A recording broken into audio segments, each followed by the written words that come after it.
Welcome to Love, Life, and Lies. I'm your host, Kevin Evans, and today we have Nate Nguyen from Shakespeare's on 6th Street in Austin joining us. How you doing, Nate? What's up, man? Glad to be back. Well, glad to have you back. We had some interesting information from the last podcast. I want to dive a little bit more into the industry, the service industry, bartending, and all those salacious stories that we hear. So my thing is, there are 4 occupations that I say, as a dude, you do not want to date, or the most difficult to date. I don't say you don't want to, but you want to date them. Marriage material, so. Porn stars, strippers, bartenders, and nurses. All of them are in the service industry. All of them are high pressure. And with that comes, I won't say baggage, but let's just say some challenges. So let's dive into the service industry and kind of bartenders. You ready for this one? Yeah, I'm ready. I still don't understand the nurses part, though. I agree with the first 3, but nurses? Well, I guess because their job is very demanding, so they're not around a lot. Well, I was married to a nurse. That's my ex-wife was a nurse, so I have a very good insight to that material, all right? So let's just leave it to that. I could dive. That's a whole episode in itself, but look, I love the profession. They do a lot of good work, but it definitely is high stress. So on the nurse side, because I do get that question, on the nurse side, it's high pressure. You have a lot of doctors that are very narcissistic. First of all, I hate doctors. I hate lawyers. I hate accountants. But when I want a good one, funny thing to say before I'm getting ready to go for surgery, right? Right. So I still hate doctors. But because they're so demanding on the nurses, it's a high pressure. When they come home, they just, they just want to be left alone and they release. So it just puts it in a tough situation. So that's all. In my experience, I've heard nurses talk. I was married to one. So I have a different kind of viewpoint from there. But this is about bartenders, so in the service industry. So this is a whole separate episode. Let's talk about you. Let's talk about you. All right. So the industry is a difficult industry. So way back when I was finishing college, I worked for the Radisson hotel chain. I worked as a restaurant manager for a little while, so I got an insight into the service industry. The hotel feels even more pressure because you have all the Mother's Day brunches and you have all that goes with it. Bartending is a high-stress job in itself because you're in the service industry and there's alcohol involved with it. But your hours are jacked because you have to be there during all the high party time periods. Your Friday and Saturday nights, your Thursday nights. You start usually late. The bar closes at 2:00. You have to close down. You're wound up, and then you have to cool down. So it must be very difficult to date somebody within the industry. Tell us about that. Yeah. I have a rule with myself. I do not date anybody within the industry. My last girlfriend that I dated was within the industry, and that went terribly. 2 years and a half of terrible stuff. So she was in the industry as well? Yeah. She was a bartender. She still is a bartender. The reason why it doesn't work, there's a myriad of factors. For bartenders that get into a relationship with other bartenders, it's a little bit better because the hours are the same. Right. And you both know the whole song and dance that you perform behind the bar. So you know that, like, if you come to see her at work or whatever, if you have a night off one day and then she's working, you're not working, that whatever she's doing back there, giving out her numbers, flirting with customers, blah, blah, blah, is not trying to hook up with them, that she's trying to play the game and make money for herself so that she can pay her bills. Or he. I don't know why I keep using her as an example. But so when a bartender finds another bartender and they get into a relationship, it's a little bit more manageable because they're like-minded. It's the kind of like, instead of opposites attracting, the same thing is attracting to them. But when it comes to regular people getting into a relationship with bartenders, the jealousy is like the number one thing. People always get jealous, and it's because they don't understand, and it's kind of sorry for the girl that is dating me, or kind of I'm seeing right now. She feels the same way when she comes to see me at my job right now. Whether I tell her and how many times I have told her in the past, but like whether I tell her like that night where I'm just like, you got to understand, like, this is not me trying to hit on girls or anything like that. It's like, this is how we make our money. Like, because all bartenders do, at least in Austin, Texas, is all they make is tips. They make $2 an hour, but all that money is getting taxed at the end. So whenever they get their paycheck for the 2-period time they getting paid bi-monthly, or what is it? Every 2 weeks, their paychecks come out to be $0.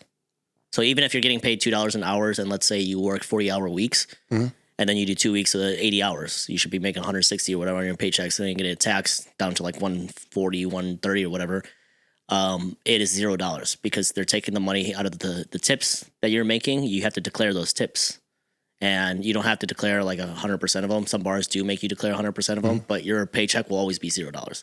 So 100% of your money is made through tips. So if you do not entertain the guests and the customers, you don't show them a good time and you don't flirt with them, kind of like, doing the whole song and dance, that is your money at stake.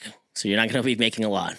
If you ever see a bartender in Austin, Texas, that is just like with a mean look on their face, their arms are crossed, and they're just sitting there kind of like sulking and they're like pissed off and stuff like that, like, these bartenders aren't making money and they don't stay in the game for a long time. Right. Like the ones that do, like, it's because people know them for that type of demeanor, and they have a lot of regulars and like friends. So the friends come and support them, but you don't make that within the industry for a very long time. So that's one thing that people don't understand when they're dating a bartender. The jealousy gets to their head really, really early on. And they're always thinking that like, you're giving out, I just saw you at the bar, give out your number to like 3 different girls. How are you talking? How are you going to tell me that like that's you trying to like get tips off of them? You're giving their numbers and you're texting them afterwards, because I'm trying to make repeat customers. Right. I'm trying to make repeat customers. If you go to a strip club and you see a stripper dancing up on a guy, do you think that she's like insanely attracted to him and she wants to like go home with him and like she wants to be in a relationship with him? Sometimes it does, yes, but that's not the majority of the time. She's trying to make money. Well, that's the double-edged sword. So if you're dating a bartender and you piss them off, there's always somebody there for them to go home. So don't piss off the bartender, right? Yeah, I mean, if you're petty though, like, I mean, see, like the way that I value relationships, even as a bartender, the way I value relationships, I'm very loyal. Like, I don't cheat on anybody that I've ever been with. And so like, if you get into an argument and then like your significant other like tries to get into a fight with you that night, you get in a huge argument and then they leave. Like, yeah, you have the option to like hit up all these people that you meet at the bar. I have that option every single night. I'll have that option tonight. They'll happen literally tonight when I go into work tonight. But like, I'm not that petty. And then that's another thing with dating a bartender. The maturity levels are kind of like, it's not, I guess, to say the same as like a person that is like a doctor or a nurse or something like that, because they're dealing with alcohol 24/7, right? And they have the option to drink 24/7. So it's like putting a kid in a candy store. If you have that availability every day of your life and you look behind you and it's a full bar, you could just drink anytime you want, any day, any bottle you want, you could drink it. Some bars are way more strict about it, but we're talking about Dirty Sixth Street here. And Dirty Sixth Street is just like, I can only name like 2 bars that don't allow you to drink on Dirty Six. Let's not name those, okay? Let's just keep that a mystery. But every other bar does. So like all the employees are just like, they have access to it 24/7, and it's and if you don't have self-control, and even if you do have self-control, you still find yourself doing it like every night, and you're doing it when you're bored, you're doing it when you're having a stressful night, doing it when you're upset, and so the maturity and being able to like refrain from doing that is not something a lot of bartenders have, and it affects what they do in their daily lives and their personal lives outside of work as well, because you oftentimes you see a lot of people work their ass off bartending, right, and making all those tips and all that money, and then on their days off they'll go downtown and spend it all the money that they made going downtown, they're spending it all. So it's like you guys are just creating like this contradiction. You're just like, you're not making any money really, because all the money that you did make, you just spent back in the industry that gave you that money. So it's like, what are you guys doing? Like, Well, and where's your money at? Well, the customer's going to buy you shots too, and you don't want to turn that down because they're going to tip you on that too, right? Yeah. Well, so when a customer buys you, you don't have to drink as a bartender, right? I don't need a drink. Like I haven't been drinking for the last like 4 days, 5 days. That's a miracle within the industry because I could every day that I work. But if a customer buys you a drink, there are like multiple ways that you can kind of like side swipe it. Like you can accept the drink and pour yourself something fast before they see it, just like soda water. Or like I like to do sweet and sour because it looks like a green tea shot, and usually people always like try to buy green tea shots and make you drink a green tea shot. But if you we have sweet and sour in the guns that we use for bartending, and it's basically sweet and sour is like basically lemonade. And if you pour that into a shot glass compared to a green tea shot, it looks exactly the same. Nice. And if somebody tries to taste it and they're a little bit intoxicated, they'll think that it tastes the same too. So I'll pour that if they're not looking really quickly, and then cheers with them, and then just take the shot. And then I didn't really take anything. I just took lemonade. If they're watching me drink, like let's say there's a very vigilant customer that's like, no, I want to see you pour the shots for me and you, and we're going to take it while we're like eyeballing each other. I'm like, okay, we can do that too. I'll take the shot, and like, you don't see me drink the whole thing. I'll sip on it and I'll just throw it in the trash can right afterwards. Because everybody does that. Like as soon as you take a shot, right, you just throw it away or you leave it on the bar top. I'll take the shots and I'll cheers with them. Cheers, dab the ground, right, and then just throw it in the trash. One of my favorites is what I used to and they don't know if I took the full shot or not. I took like this one. I took like a quarter of an ounce.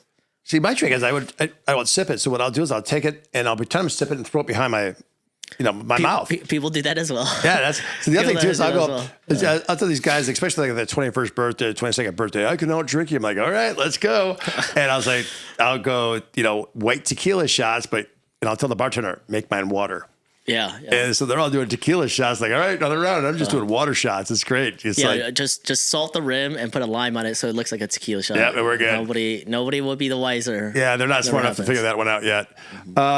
So dating that, you don't want to see your girlfriend or boyfriend hanging out at the bar all the time because that's just going to create problems, right? Because you're going to feel awkward. They're going to feel awkward because you're not talking to them. You don't want to spend all your time with them. And then they feel, so it creates problems. I don't know why guys or girls would want to hang out at the bar where they work. I can see popping in for a quick shot with some friends. Hey, let's go say hi to Nate, do some shots, and then on to the next place. I can see that, but sitting there, I want to sit there for 3 hours. It's not going to go well. Yeah, you whenever you see that, like let's say a bartender is dating somebody and then that significant other is always at their bar like every night, everybody knows that person as the clingy type. Yeah, that's what that person is doing. Like if they're being at the bar, checking up on their girlfriend or boyfriend like almost every night, right, and they're just there for like the whole shift, right?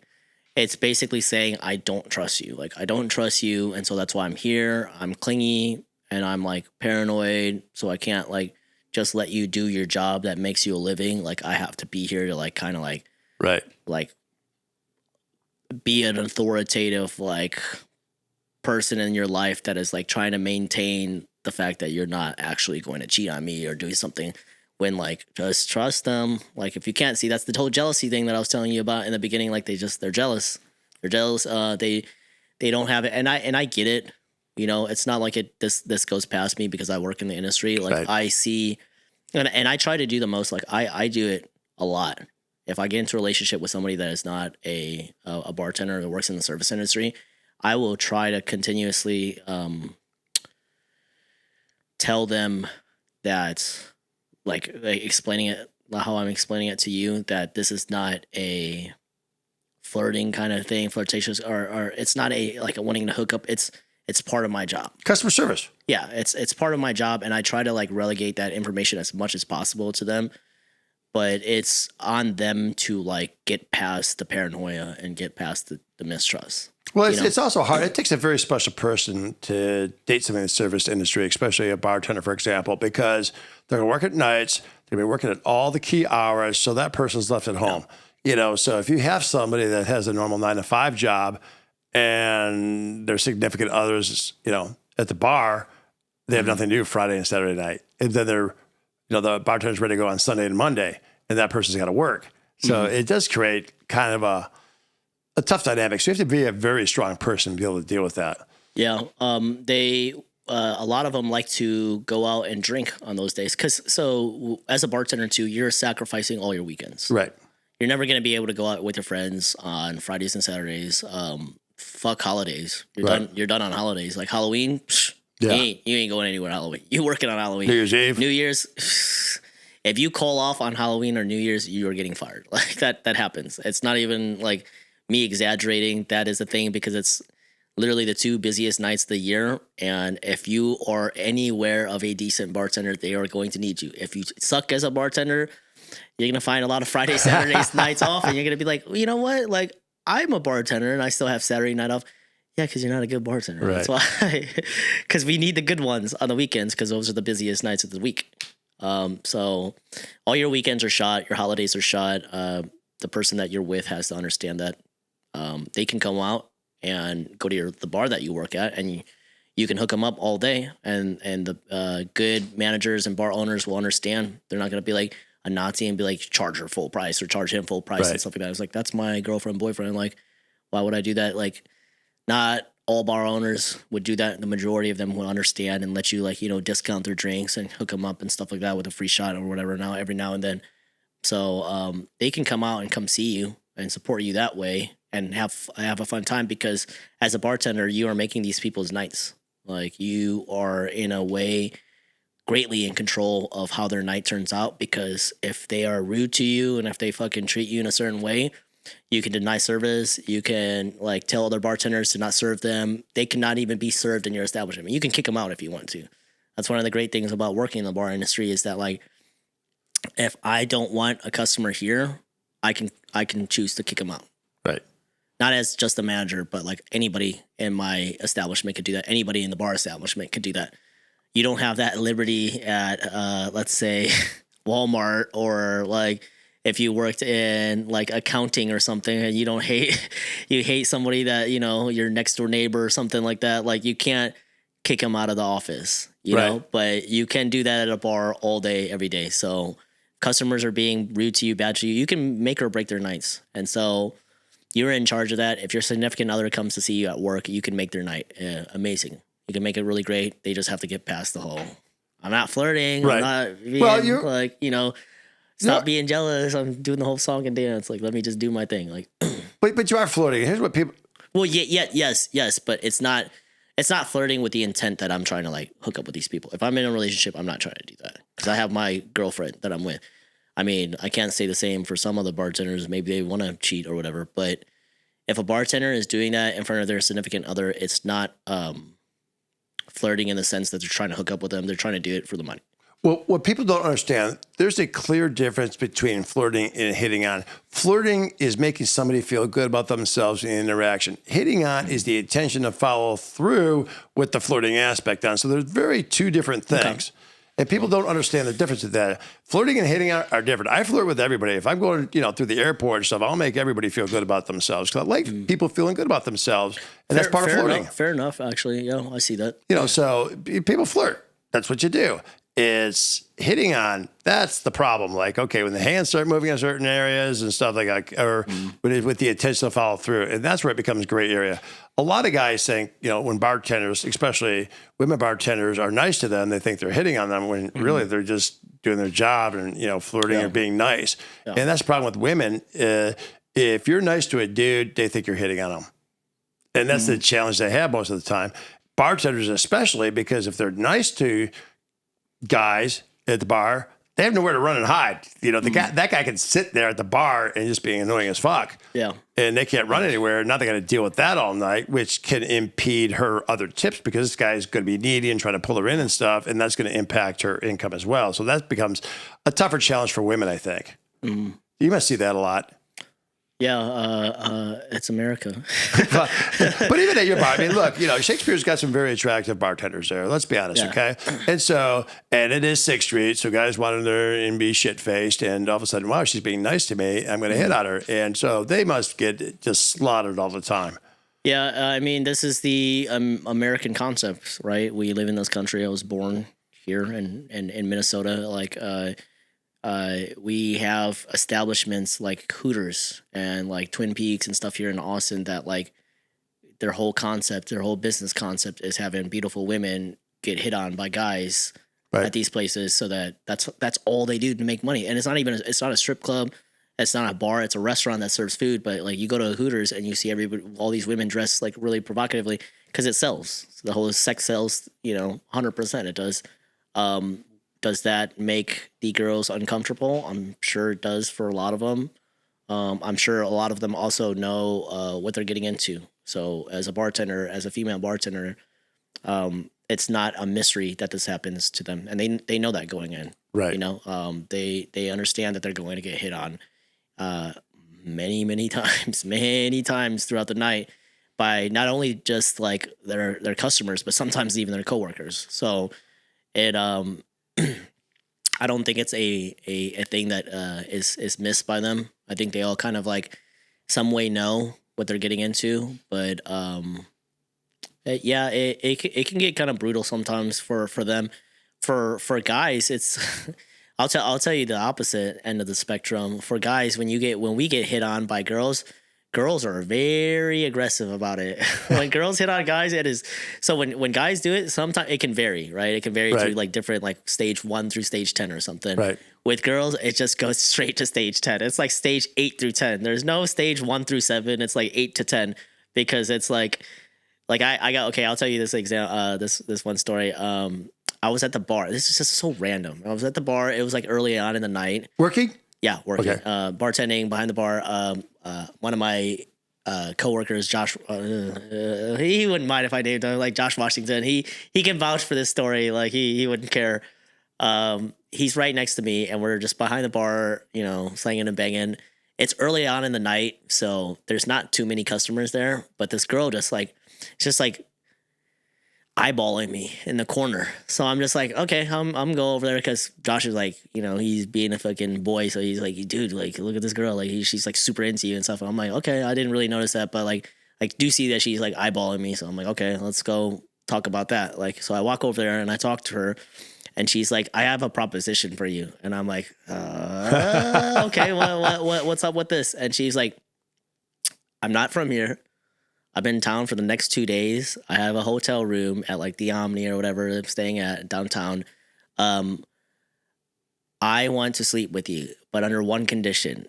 You're not going to use a condom. You're going to get me pregnant and I'm going to have your kid. But what's going to happen is you'll never see the kid again. So you don't have to worry about paying child support. You don't have to worry about like anything involved with the child. You just have to sign papers and then just give me full custody of the kid. And I was laughing because I'm like, this chick is fucking bananas. Like, she's fucking batshit crazy. Like, there's no way this is real. She's like, no, I have the lawyer right now. I have a contract that I can ring up right now. And she showed me the lawyer and like a potential contract because she's been doing this or something like in the past. I don't know what it was, but she showed me all this stuff on her phone and I was looking at it and I'm like, holy fuck, this is not actually joking around. This is serious. And I was like, why do you want like me and stuff? What in particular? And she was like, I've always wanted to have an Asian baby. And you look like you have good genetics because your teeth look good, your skin looks good, whatever the fuck. Like, she was complimenting me and she was like, you look like you have good genetics. And so I've always wanted to have a baby, an Asian baby. And I want to do it with somebody that can have the baby has good genetics when it's born and raised and stuff. So I was like, and she was like, what? I was like, what do I get out of it? And she was like, the best night of your life. The best night of your life. And I was like, well, what's that mean? And she was like, you do it multiple times, however long you want, like for the whole night, for the next night too, if you want to, for the next day, the 2 days I'm staying, but it will be my baby. Did you? Will never. No, I didn't do it. I would have just did it and pulled out all the time. No, that's what I would have did. She would know. If she's that psychotic at that point, like, she would know. Well, yeah, at least you get one. And she would do some weird thing as like she would try to take it back in or something. If I use a condom, she would probably keep the leftover condom, try to pour it back in her. I feel like I was getting crazy American Psycho fucking vibes from this chick, right? No shit. Wow, you have a wonderful grasp of the obvious. Right. So I did a poll. I did like a audience poll, like, because I didn't want to do it with her, and then she was like, okay, fine. And then she went away, right? And then throughout the night, because it was mind fucking me throughout the night. I couldn't even fucking work anymore because I was like, this in the back of my head. I was like, I can't stop thinking about this shit. I pulled like all my friends that come to see me, regulars, guy friends, and some of the guy employees that work at Shakespeare's, and everybody was like, no, don't fucking do that. That's fucking insane. Because it seems like funny on paper. It seems fun on paper. You're fucking the shit out of this chick for the next 2 days or whatever. But in reality, like, she's having your baby and she's what? So you have like a kid somewhere out there in the world that you never will know about, and you'll never be introduced to that kid. What is she doing with the kid? Like, what is she raising him to do some weird stuff? I don't know. It was just, everything was just like red flag central, of course, right? And so I was just like, it's not worth it. I mean, would you do it? Would you do it, Kevin? No. Yeah. Because you're not my type. The saying. No, that's... No, but she was hot as fuck. She was hot as fuck. Oh, you didn't say that part. The answer is yes. She was hot as fuck. She yes. was hot as fuck. She showed me her Instagram page. I think I still have it somewhere on my phone, but I'll show you after this or something. But she was banging. She was banging. She was super hot. But my homeboy that's bartends right next to me, Josh Washington, I was telling people the story about this, and they're like, that's fucking bullshit. I was like, what are you talking about? And that shit ever happens. I'm like, my boy Josh was there to witness all that shit happen. He recounted it too, because he was like, I was talking to people about it at the end of the night at the bar, and he was like, no, that's 100% true. I was there. I witnessed all of it. I was laughing my ass off, but then it got really creepy really quickly. And so, like, when girls hit on guys at the bar, it is like... Well, I don't know if that's really hitting on it. It was just like genetics. You were like, she was after your DNA. I don't know. Was that really hitting on you because your good looks? Like, I don't know what it was. Her pickup line was you had good teeth. I mean, come on. How good could that be? But like, you ask guys, right? They're by the way, you do have good teeth. It's... I mean, not my type, but good teeth. Just sorry. No, it does... I mean, like, if you went to like a random guy at a bar and you told him that proposition, I think a lot of them would actually go for it. But if the more that they think about it, the more maybe not so. But if you found a guy that was drunk at a bar, like, come on. If you gave him that proposition as a guy that was drunk, I'm pretty sure like the majority of them would take that offer up. So like, it's kind of like the girls that they're really aggressive about it. Like if they're into you, if they want to do stuff like that, like they do weird things like that, but they're very aggressive with it as well. Like I'll tell you this other story. There was this chick. She comes to the bar. This was like last year at our bar, Shakespeare's. I'm not gonna name any names, but she comes there with like her boyfriend, and so I'm like, okay, cool. I'm just being an idiot behind the bar, you know, showing them a good time, making drinks, you know, being a good customer service, you know. They get into some weird like argument or whatever, and then he's just like playing beer pong in the game room, and then she's at the bar, just like chilling at the bar, right? And she's like hitting on me pretty hard, like the whole night. I buy her a drink. We're like talking. We talk about all this stuff like philosophy and like astrology and stuff like that. And then at the end of the night, she asked for my number, and so I'm like, "Is that your boyfriend over there? Like, why are you asking for me and your number?" He's literally looking right here as you're doing this to me right now. You know that, right? Oh, it's going to be fine. Stuff like that. What are you talking about? You're literally going to get me into an altercation with this guy, and he's going to come over here and like try to fuck me up or whatever the fuck, because that looks weird as hell. No, just come over. Just do it real quick. Just do it real quick. I got her number, right? She got my number, and then this guy is just like mean mugging us the whole time, and then they leave. And then like a few weeks later, he comes to the bar by himself and like is just kind of like being very like abrasive with me. And I know it's because me and her have been texting, but I'm not doing anything with this chick. Like I'm not, I know she's in a relationship, blah, blah, blah. And then one day she comes to the bar and it's just like, take me home right now. And I'm just like, ooh, there's no, like, she walks to the bar. She doesn't order any drinks. It's like 1 a.m., right? I didn't see her for like a week, 2 weeks. We don't talk for like a week or 2 weeks. She just walks to the bar and she's like, just take me home right now. And? I did. You took her home. And I did. I did. But it's, and the whole time she was telling me that like, that was just like her fuck buddy, blah, blah. But I'm like, is it really? And it was like, you said it was your boyfriend in the beginning, but now it's not and stuff. Women are just, they're very aggressive with it. And they do, there's some of them that do like fall into this pattern where you don't see it a lot because it's kind of like, I don't know. It's not that popular of a thing nowadays, but because of the dating landscape has been changed a lot in the recent like fucking 5, 10, 15 years or whatever, that a lot of women will be very, very outgoing about like if they want to sleep with somebody. Like they'll just, I'm going to pick somebody at the bar because I want to like piss off my boyfriend, or I'm going to like, because I'm in a bad mood or whatever.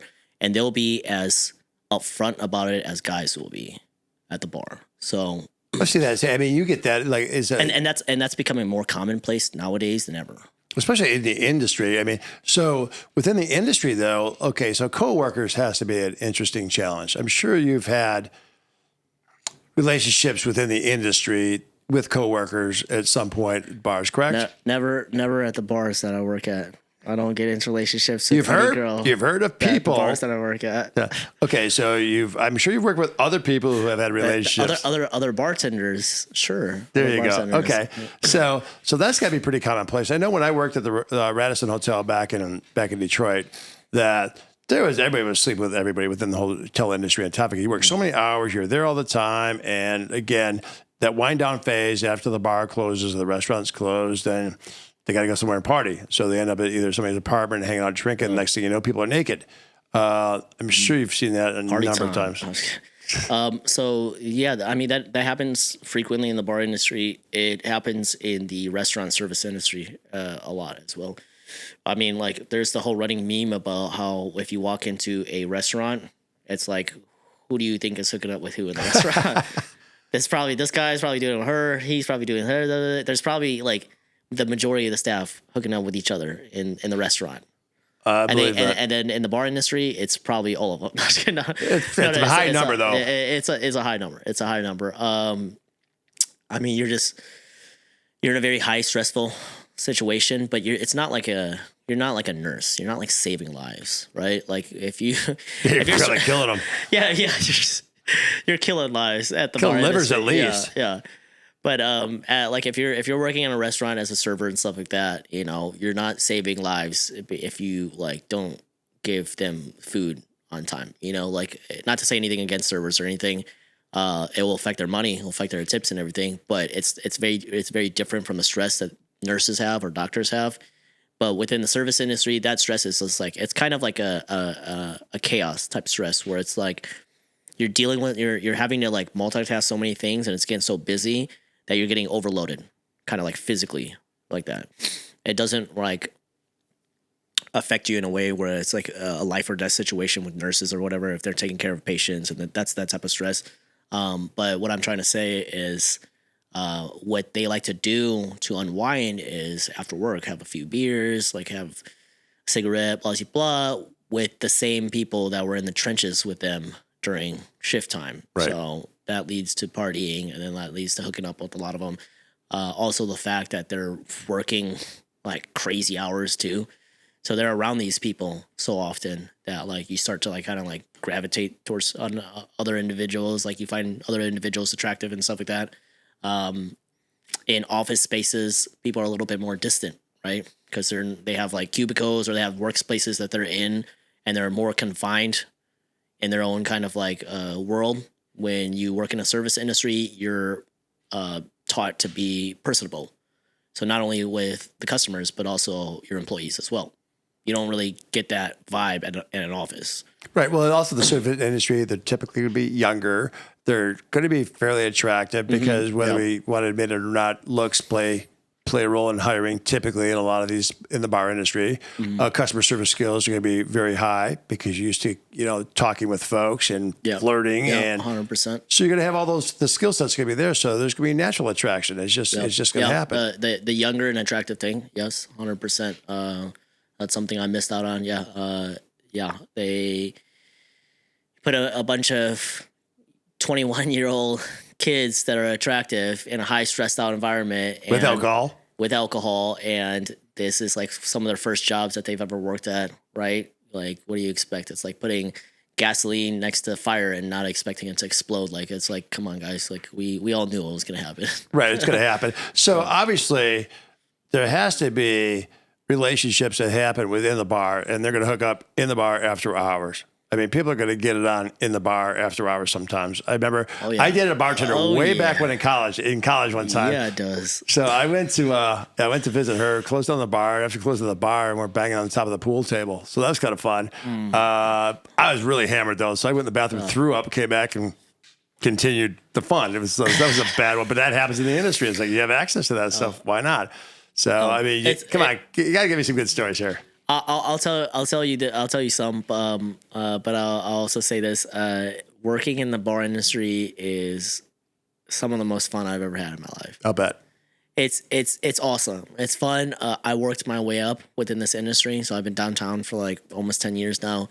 I've done everything, and within our industry, you have to start from the bottom as a guy. Like girls don't have to start from the bottom because there is no door girl position. Right. And girls can't really be. I mean, they can be door girls and stuff like that. But like, here's an example. If a 6'5", 300-pound guy gets rowdy at the bar, is that girl gonna be able to kick him out? Like, I couldn't even kick him out. Right. I'm not a fucking even around his size. But you want a guy that's around his size, right? So that's how it is. Like, and that happens very, very often at bars where people are big and people get rowdy. Who's kicking them out? Right. Is it going to be the door girl? Like, it's going to be very, very hard for her to do that. Like, next to impossible. So there's not really a door girl position in the bar industry. So I've worked my way up in every spot. I did door, security, promo, bar back, bartend, and then manage.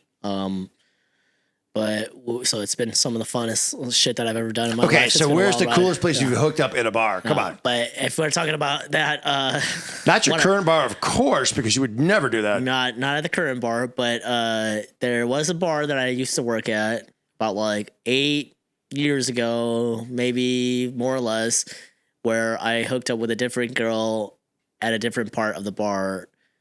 At every part of the bar.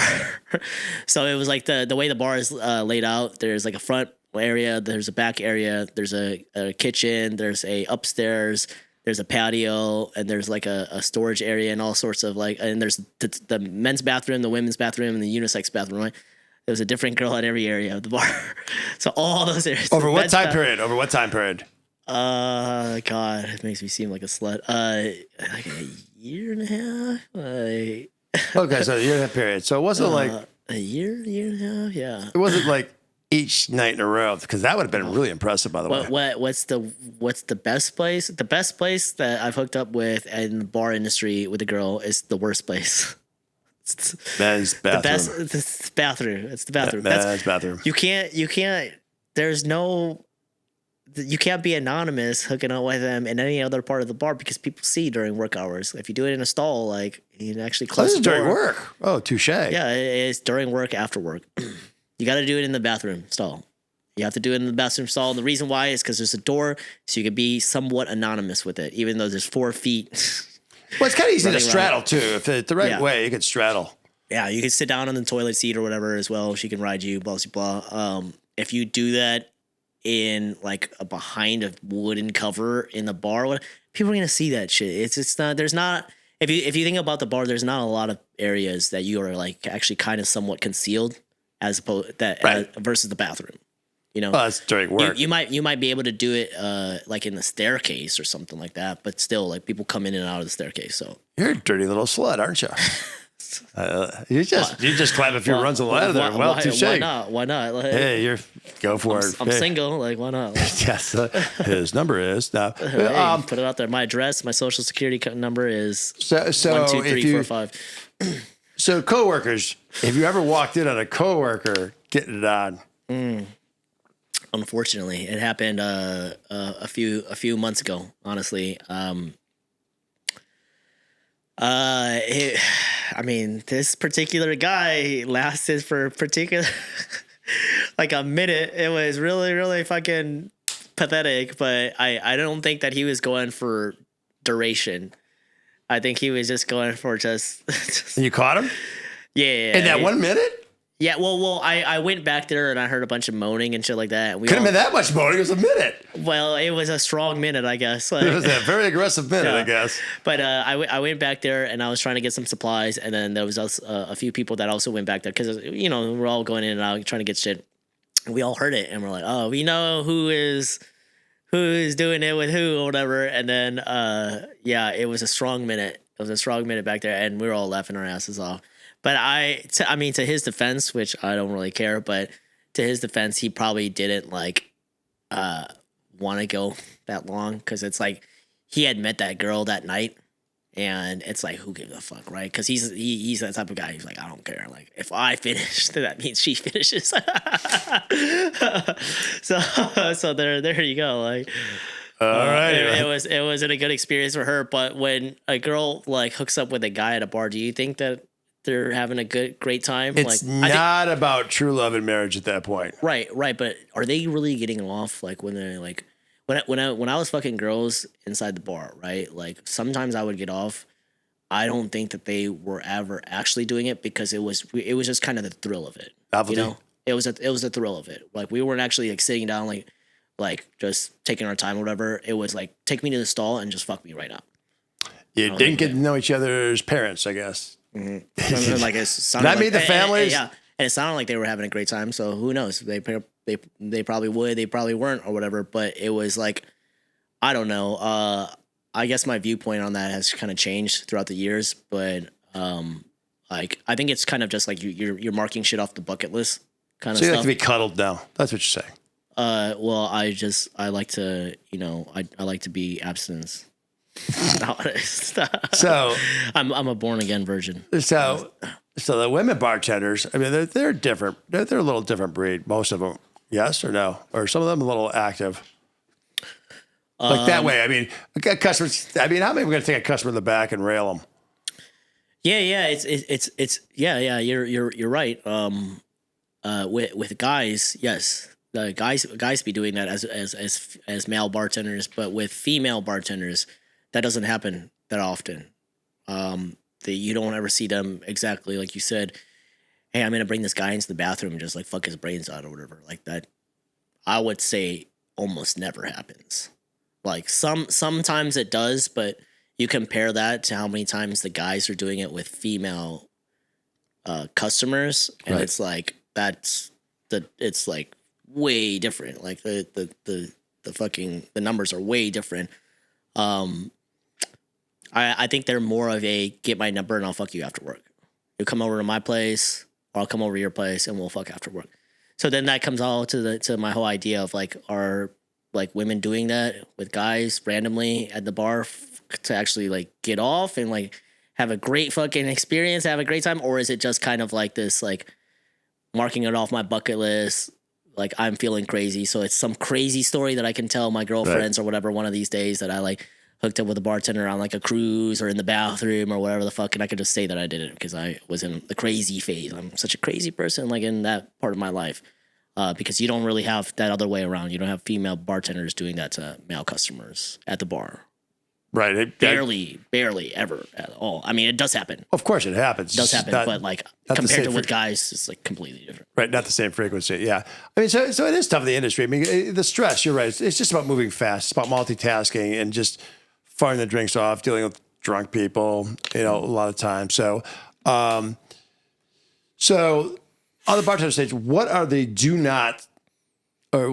absolute do not do's to bartenders if you're a customer, either male or female to a bartender? What shouldn't you do? What are your pet peeves real quick? In terms of them hitting on me or just general, like okay. Just in general. What are your pet peeves like this guy's an asshole or this? There's such a thing called bar etiquette. People, you gotta understand this. I talk about this all the damn time.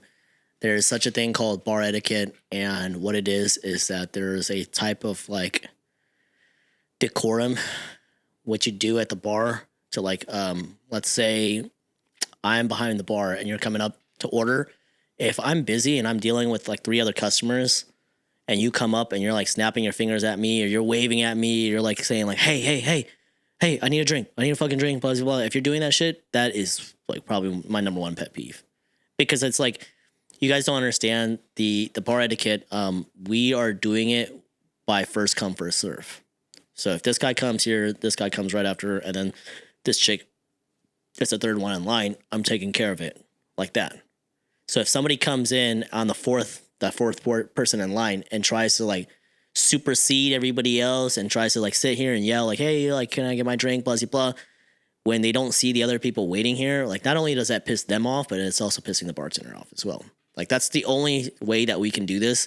We don't have like a button or like a fucking app that like lines people up or some shit. I mean, that's a great idea if somebody wants to create that idea, but we're doing it based off of a visual thing. So it's based off of first come, first serve. Who I saw first come to the bar, and I'm serving them accordingly to that. You don't get to skip the virtual line because you're more impatient than other people. Like that doesn't work that way.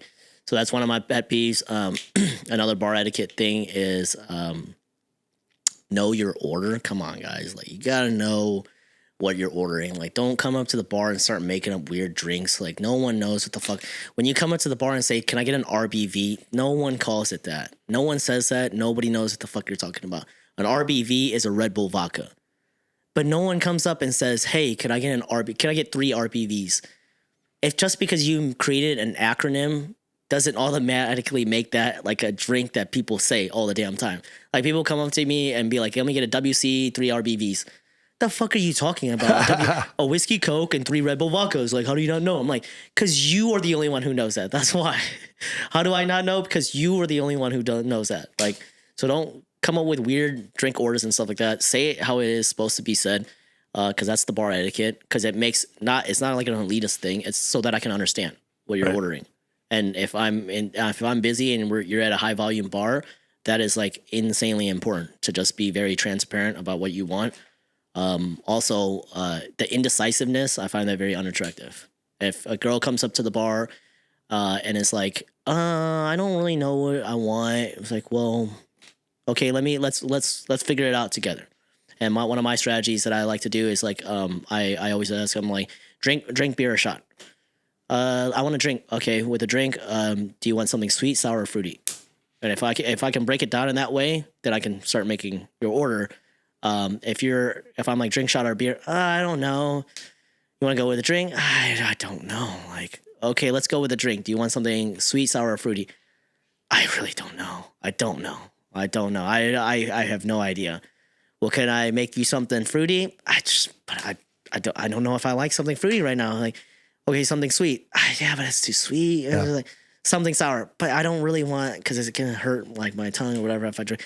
What do you want, lady? Like, you're at a bar. You clearly want alcohol. You gotta be like even if you're indecisive about it, I'm okay with people who are indecisive. We'll figure it out together. But if you just don't know anything, then it's just like, do you even want to be here? I don't know. Like, I don't know if I want. Are you even comfortable at a bar? I don't know. It's just like, what? Why are you here? Like, so most common drink for women that they order. Drinks. It's just vodka cranberries.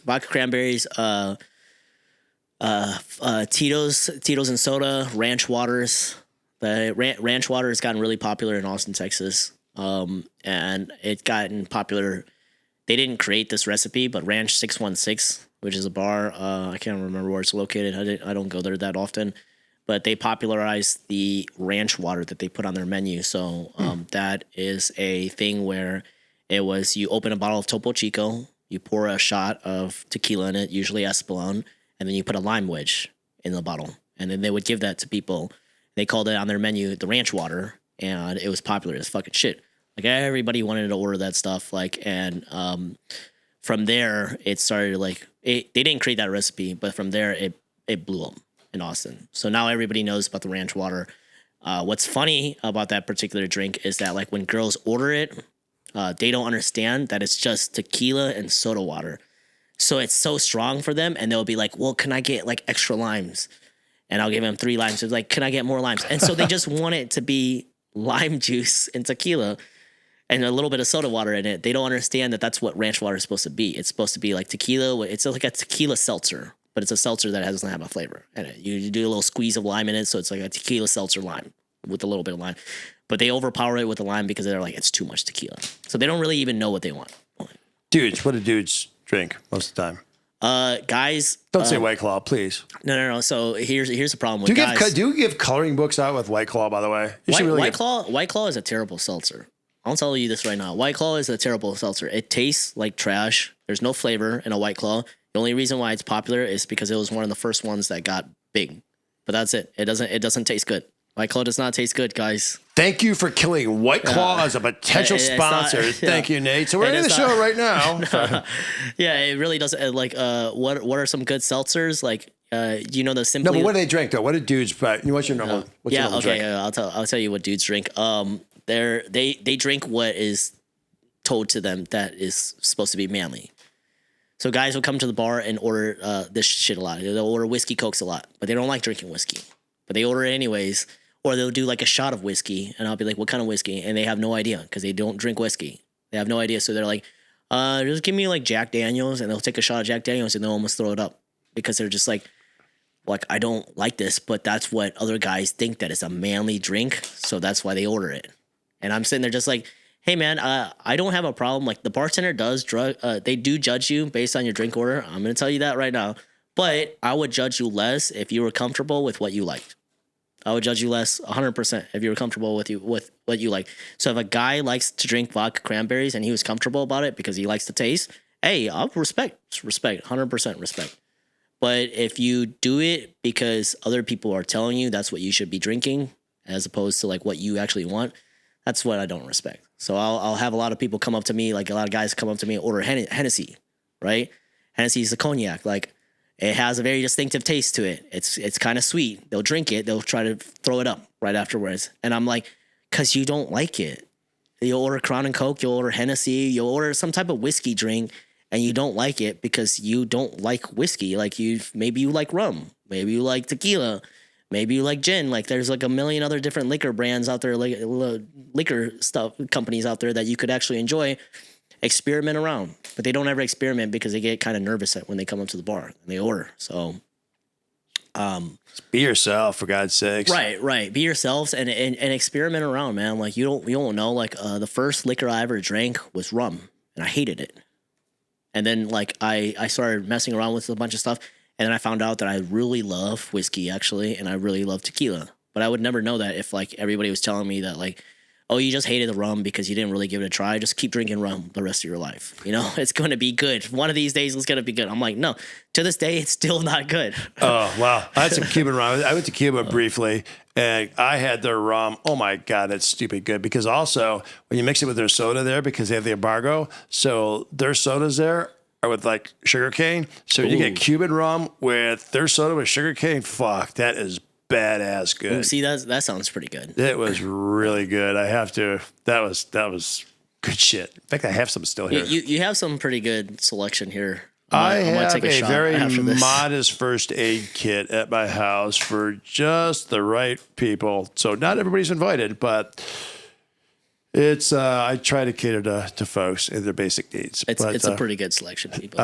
It's a pretty good selection. So anyway, anything you want to add? So if someone wants to date a bartender, what's your piece of advice?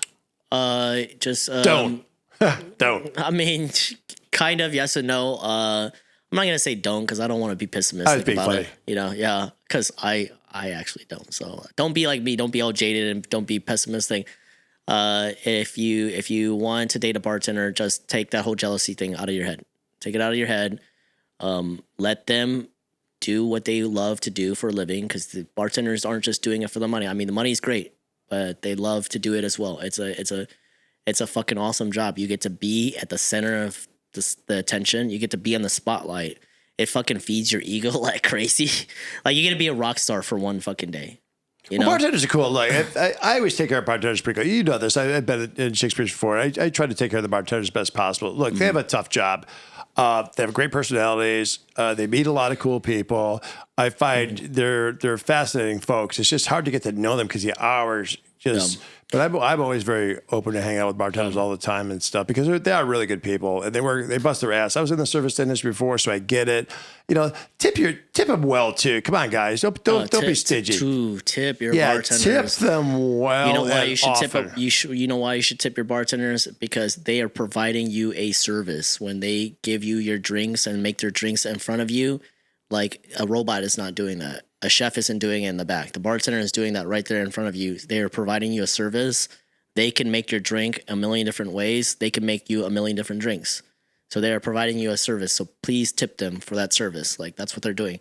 You think that like the tipping is not like supposed to be included, blah, blah, blah. Like then you go behind the bar and pour it yourself, but you can't do that. So, well, they remember you too. Trust me, you will stand out. If you tip well, they will remember you and they'll remember your drink. And the next time you come in there, it's like, boom, there you go. And sometimes you'll jump the line. They'll move you quicker because I'd say I order Michelob Light just because it's Michelob Ultra, because it's just simple, it's quick, boom, they can hand it to you and you move on. And so if you do that, treat them with respect, okay? They're there to provide a service and take it. If you have a bad day, take it on somebody else because, you know, they bust their ass. They really do. They got to deal with a lot of assholes. So take care of them, for God's sake. And good bartenders will be able to make you like some badass drinks, like some badass, like we don't have craft cocktail ingredients at our bar. There are not a lot of craft cocktail bars on Dirty 6th Street, but if you ever do go to one, they fucking make you bomb-ass drinks. Some of the best shit you'll ever drink or taste.